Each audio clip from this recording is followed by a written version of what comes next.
આગામી તારીખ 7/2024ની જે ચૂંટણી આવી રહી છે આની અંદર તમામ વ્યક્તિએ મતદાન કરવું જોઈએ.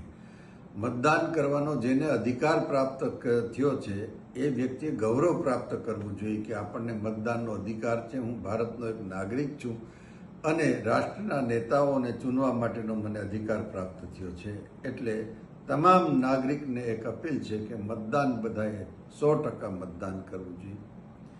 બીજું કે સાધન સંપન્ન વ્યક્તિઓ છે એ મતદાન કરવા ઓછા જાય છે, એટલે એને ડબલ અપીલ છે કે તમામ વ્યક્તિએ જે છે એ મતદાન કરવા માટે જવું. બીજી બાબત કે સનાતન ધર્મને ધ્યાનમાં રાખીને બધી વ્યક્તિએ ચાલવું. એક ધર્માચાર્ય છીએ એટલે અમે અપીલ કરવાનો અધિકાર છે. સનાતન ધર્મને અનુરૂપ જે છે કાર્ય કરવું જોઈએ. સનાતન સંસ્કૃતિ વર્ષોથી દબાયેલી છે.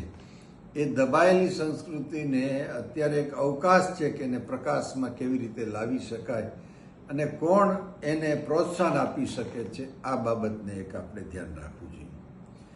બીજું, મોદી સાહેબે 370ની કલમ હટાવી, મોદી સાહેબે જે છે નાગરિકત્વનો કાયદો બનાવ્યો, મોદી સાહેબે જે છે રાફેલ ને અન્ય જે છે સાધન મિલિટરીમાં પૂરા પાડ્યા, મિલિટરી સજ્જ કરી સમગ્ર વિશ્વને ગૌરવ અપાયું. સમગ્ર વિશ્વ જે છે એની આગળ ભારતને ગૌરવ અપાયું, ઊંચું માથું કરીને ચાલી શકે.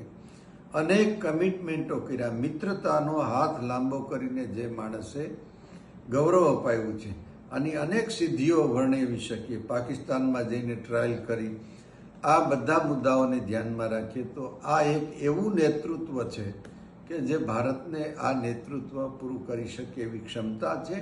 એની રાષ્ટ્રીય ભાવનાની અંદર કોઈ શંકા નથી. એની રાષ્ટ્રીય ભાવના છે એમાં કોઈ શંકા નથી. એટલે સૌ નાગરિકને મારું એ કહેવાનું, કેવળ રામ મંદિરની સ્થાપના કરી માટે નથી કહેતો, પણ અનેક સિદ્ધિઓ જે એણે હાંસલ કરી છે. એટલે આ વસ્તુને ધ્યાનમાં અને રાષ્ટ્રને નુકસાન થાય એવું કોઈ કાર્ય કોઈ વ્યક્તિએ ન કરવું જોઈએ. રાષ્ટ્રની ઉન્નતિ થાય, ઉન્નતિના શિખર ઉપર પહોંચે એવી અભ્યર્થના.